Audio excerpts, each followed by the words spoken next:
పరాభవనామ సంవత్సరంలో తులారాశి వారికి గోచార ఫలితం ఏ విధంగా ఉందో మనం తెలుసుకునే ప్రయత్నం చేద్దాము. ముందుగా ఏ నక్షత్రాల్లో ఏ పాదాలు వారు ఈ తులారాశి పరిధిలోనికి వస్తారో అనే విషయాన్ని తెలుసుకుందాము. చిత్తా నక్షత్రము 3, 4 పాదములు, అలాగే స్వాతి నక్షత్రం 1, 2, 3, 4 పాదములు, విశాఖ 1, 2, 3 పాదములు, వీరందరూ కలిసి తులారాశి పరిధిలోనికి వస్తారు. అయింది కదండి. ఇప్పుడు ఆదాయ వ్యయాల గురించి తెలుసుకుందాము. ఆదాయము 5, వ్యయము 14. ఇది ఒకటి గుర్తుంచుకోవలసినటువంటి విషయము. ప్రతి పైసా కూడా ఆలోచించి ఖర్చు పెట్టండి. అవసరం మేరకు ఖర్చు పెట్టండి. లగ్జరీ అనేటువంటిది కొంచెం తగ్గించుకోండి. ఇక గౌరవం 6, అవమానం 3. పర్వాలేదు, దీని గురించి మనం ఆలోచించాల్సిన పని లేదు. ఈ రాశి వారికి గురువు 31వ తారీఖు 5వ నెల 2026 మిథున రాశిలోను అంటే భాగ్యస్థానంలో సంచారం చేస్తూ ఉన్నారు. తదుపరి అక్కడ నుంచి భాగ్యస్థానం నుంచి దశమ స్థానంలోనికి వచ్చి అక్కడ ఒక 5 నెలల పాటు 31వ తారీఖు 10వ నెల 2026 వరకు దశమ స్థానంలోను, మరలా అక్కడ నుంచి ఏకాదశ స్థానంలోనికి వచ్చి ఒక 2 నెలలు ఉంటున్నారు. అక్కడ అందులోనే మళ్ళీ వక్రం ఉన్నది. తదుపరి మళ్ళీ వెనక్కి వెళ్తారనుకోండి. మొత్తం మీద ఈ సంవత్సరం గురువు 3 రాశుల్లో సంచారం చేస్తూ ఉన్నారు. ఇక్కడ మీకు చెప్పాలంటే తులారాశి వారికి మిథున రాశిలో సంచారం చేసే కాలం బాగుంటుంది. అలాగే దశముల్లో యోగించజాలడు గోచార గురువు.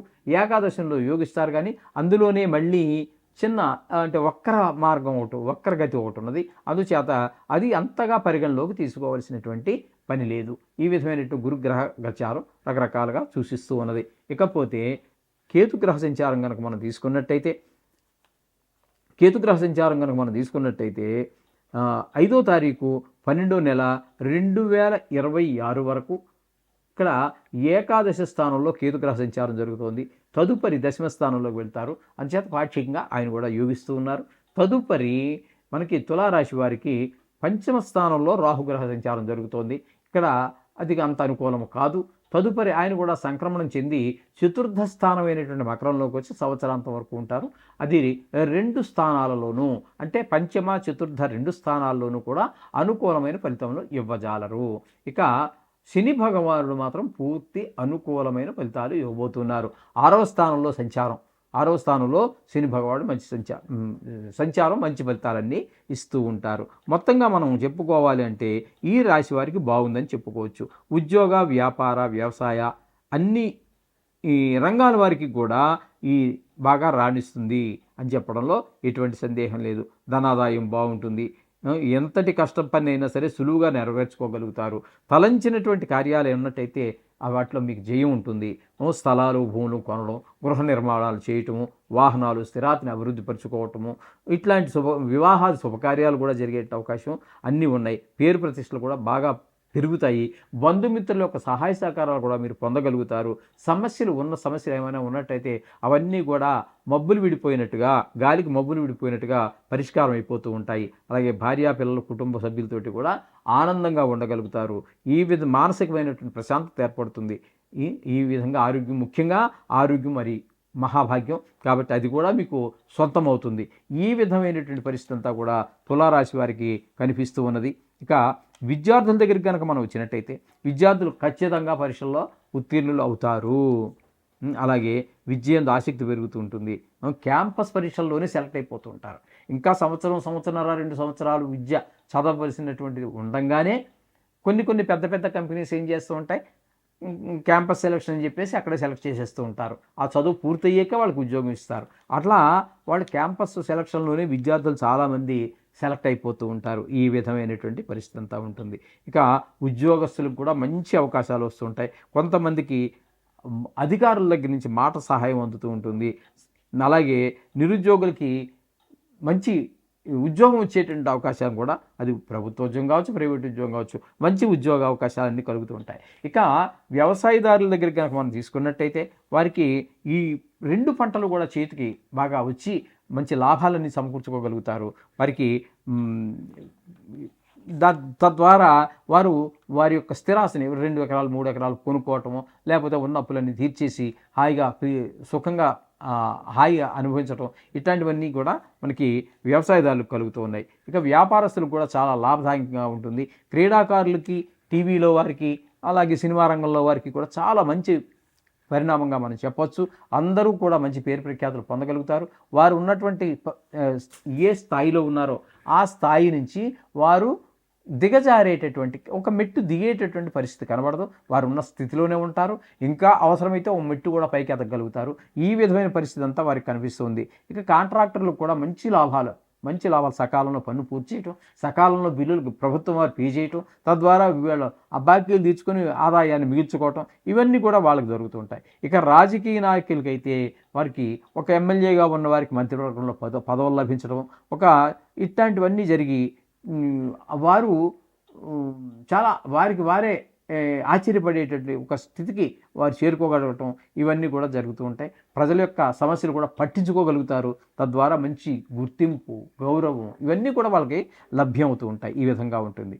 ఈ రాశి స్త్రీలకు కూడా ఉద్యోగాలు వచ్చేటటువంటి అవకాశం ఉంటుంది. ఇప్పటివరకు మనం మగవారి గురించి చెప్పుకున్నాం కదా, స్త్రీల గురించి కూడా చెప్పుకుందాం. వీళ్ళకు కూడా ఉద్యోగాలు వచ్చే అవకాశం ఉంటుంది.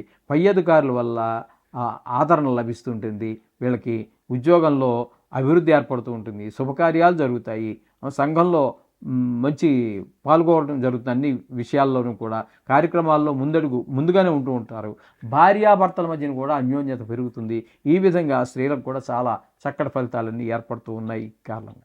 ఇక ఈ రాశివారు రాహు మనకి ఇక్కడ 5, 4 స్థానాల్లో ఉండటం వల్ల అంత ఉపయోగకరంగా లేరు. శని భగవానుడు యోగిస్తూ ఉన్నాడు. పాక్షికంగా ఇక్కడ మనకి కేతువు, గురువు కూడా యోగిస్తూ ఉన్నారు. కాబట్టి పూర్తిగా సహకరించినటువంటి గ్రహం రాహుగ్రహమే. కాబట్టి ఇక్కడ కనుక అమ్మవారికి సంబంధించి లేదా రాహుకాలంలో నిమ్మకాయ డబ్బాల్లో దీపాలు పెడుతూ ఉంటారే అవి కానీ, లేదా అమ్మవారిని దర్శించడం, లేదా దుర్గా సప్తశతి పారాయణ చేయటం, ఇట్లాంటివి చేయటం, ఇవన్నీ కూడా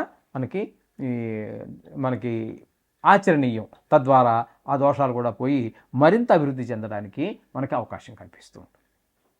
మేషరాశి వారికి ఇక రాహువుని కనుక తీసుకున్నట్టయితే, రాహువు ఏకాదశ స్థానంలో డిసెంబర్ వరకు ఉన్నారని చెప్పుకున్నాం కదండి మనం.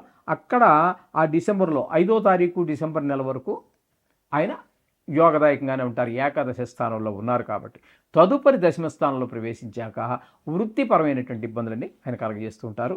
ఇది ఈ విధంగా మనకి విద్యార్థులకి మొత్తం మీద విద్యార్థులకు మనం చెప్పాలి అంటే పాస్ అవ్వడం కష్టము. ర్యాంకులు రావడం అనేవి రావు. అది చదివితే పాస్ అవ్వాలి. చాలా కష్టపడి చదివితేనే మాత్రమే వీళ్ళు పాస్ కాగలరు. ఇక ఉద్యోగస్తుల విషయానికి మనం వచ్చినట్లయితే వీళ్ళు చాలా జాగ్రత్తగా ఉండవలసినటువంటి సమయం. ఎక్కువగా శ్రమకి పడవలసి వస్తుంది. నిరుద్యోగులకు ఉద్యోగ అవకాశాలు చాలా తక్కువగా ఉన్నాయి. నిరుద్యోగంలో ఉన్నటువంటి వారికి ఉద్యోగ అవకాశాలు చాలా తక్కువగా ఉంటాయి. ఇక వ్యవసాయదారుల విషయానికి వచ్చినట్టయితే వీరికి పంట చేతికి వచ్చే టైంకి నష్టపోవడం జరుగుతూ ఉంటుంది. అంటే బాగా పండిపోయింది, ఇంక కొద్ది రోజుల్లో మనం కోసేద్దాము అనుకునేటప్పుడు వరదలో ఏవో రావటం, కొట్టుకుపోవటము, లేకపోతే చీడపీడలు పట్టడము, ఇట్లాంటివన్నీ జరిగి మొత్తం మీద వీళ్ళకి కొంచెం ఆదాయం తగ్గేటటువంటి అవకాశం ఉంటుంది. ధనాదాయం తగ్గిపోతుంది. రుణభారం పెరిగిపోతూ ఉంటుంది. మరి ఏంటంటే దానికి పెట్టుబడి పెట్టాలి కదండి. అది బ్యాంకు ద్వారానో ప్రైవేట్ వ్యక్తుల దగ్గర తీసుకోవాల్సి ఉంటుంది. అవి పంట ఎప్పుడైతే చేతికి రాలేదో రుణం పెరిగిపోతూ ఉంటుంది. ఈ విధమైనటువంటి ఇబ్బందులన్నీ వ్యవసాయదారులకి ఉన్నాయి. ఇక వ్యాపారస్తులకు చెప్పుకోవాలంటే వీళ్ళకి పెట్టుబడులు ఎక్కువైపోతూ ఉంటాయి. క్రయ విక్రయాలు కలిసి రావండి. ఇనుము, యంత్ర సంబంధమైనటువంటి విషయాల్లో గృహోపకరణాలు, రియల్ ఎస్టేట్లు, వ్యాపారులు వీరందరికీ కూడా ఆశించినటువంటి ఫలితం అయితే రాదు. ఈ విధమైనటువంటి ఫలితాలన్నీ కూడా ఇక్కడ మనకి వ్యాపారస్తుల గురించి మనం చెప్పుకోవాల్సి ఉన్నది. ఇకపోతే క్రీడాకారులు అంటే క్రికెట్ కావచ్చు, రకరకాల క్రీడలు ఉన్నాయి కదండి. క్రికెట్ అనేది మధ్యలో వచ్చినటువంటిది. మనకి అనేక రకాల క్రీడలు ఉండే మొదటి నుంచి. మనకి కబడ్డీ అని, చదరంగం అని, అట్లా మనకి అని బ్యాడ్మింటను, షటిల్లు, ఫుట్బాలు, వాలీబాలు అనేక రకాల క్రీడలు ఉన్నాయి. అవన్నీ కూడా ఈ క్రికెట్ మహత్యం అని అవన్నీ మరుగున పడిపోయాయి. అటువంటి క్రీడాకారులకి ఇక టీవీ రంగంలో ఉన్నటువంటి వారికి నటీనటులు అంటే టీవీ రంగం, సినీ రంగం అంటే నటీనటులు, సాంకేతిక వీళ్ళు ఉన్నారు కదండి స్టాఫ్, వాళ్ళందరికీ కూడా తగినంత గుర్తింపు ఉండదు, తగిన ఆదాయము కూడా ఉండదు. నిర్మాతలకి పెట్టుబడికి తగినటువంటి ఆదాయం రాదు. ఎందుకంటే ఈ నిర్మాత అనేటటువంటి వాడు ఏదో మనలాగా ఏదో లక్షలతోటో 1-2 కోట్లతోటో 10 కోట్లతోటే తేలేటటువంటి వ్యవహారం కాదు. అది చాలా పెద్ద మొత్తంలో పెట్టవలసి ఉంటుంది. వాళ్ళకి సరి అయినటువంటి ఆదాయం రాదు. కాంట్రాక్టుదారులు కనుక తీసుకున్నట్టయితే ఈ కాలంలో పూర్తి చేయడం జరగదు.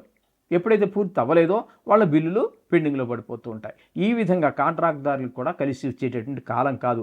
ఇక రాజకీయ నాయకులకి మనశ్శాంతి ఉండదు.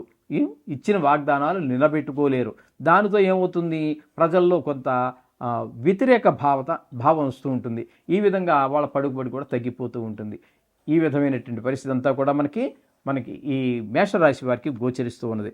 అయితే వీరు శనికి, గురువుకి, కేతువుకి, ఇక 4 గ్రహాలకి కూడానండి, గురువు, శని, రాహు, కేతువులకి, రాహు కొంతవరకు ఉపయోగపడుతున్నారు కానీ కొంతలో కొంత మిగిలిన 3 గ్రహాలు ఏ విధంగానూ కర్కాటకంలో సంచారం చేసే కాలంలో గురువు, 2 గ్రహాలు పూర్తిగా లేవు, 2 గ్రహాలు పాక్షికంగా యోగిస్తున్నాయి. కాబట్టి వీరు 4 గ్రహాలకి కూడా జపశాంతులు చేసుకోవటం కానీ, లేదా దానికి సంబంధించినటువంటి దానాలు ఇచ్చుకోవటం, శనికైతే శని త్రయోదశి రోజున దానాలు, అదే నువ్వులు తైలాభిషేకం చేసుకోవటం, ఇట్లాంటి ప్రక్రియలో వారి యొక్క ఆర్థిక పరిస్థితిని బట్టి వారు చేసుకున్నట్టయితే ఉత్తమమైనటువంటి ఫలితాలని పొందగలరు. శుభం.